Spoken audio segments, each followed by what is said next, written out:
I'm Pastor Rick, and this is a Moment with Pastor Rick brought to you by Straight Talk on Scripture. And what I want to talk about today is this.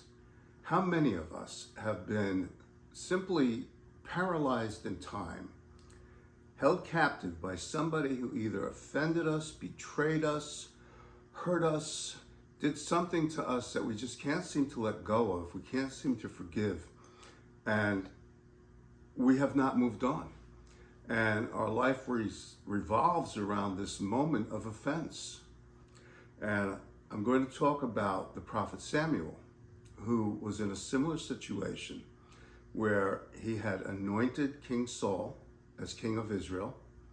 He had a lot of high hopes for Saul, but we see in 1 Samuel 15 how Saul disobeyed God and was rejected for being king. Well, the prophet Samuel took this very hard.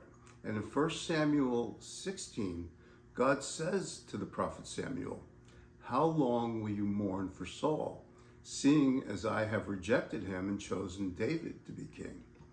And this is the question. In our lives, there will be people that either disappoint us, hurt us, reject us, betray us, all manner of things that people do to one another that cause us severe emotional pain. And a lot of times it has nothing to do with what we did, it's totally on them. But for some reason it holds us captive and our life stops going on. We're frozen in time in that moment where we were hurt, rejected, betrayed, offended. The list goes on. And this is what I want to ask you. When somebody has hurt you and you refuse to let it go, think about it. The only one you hurt is yourself.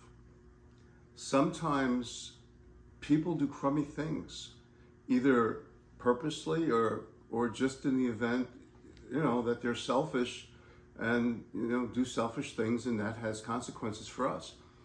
But what I want to say today is we have to learn to take the disappointments in life, the betrayals, the offenses, and forgive the person that perpetrated that in our lives because of this.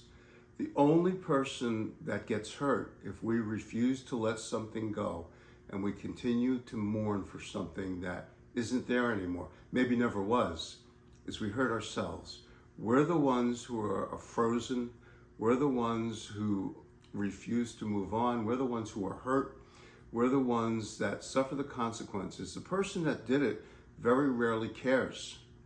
And so what I want to encourage all of you, including myself today, if somebody has either hurt, rejected, betrayed, offended you in any way, let it go, forgive them, and move on.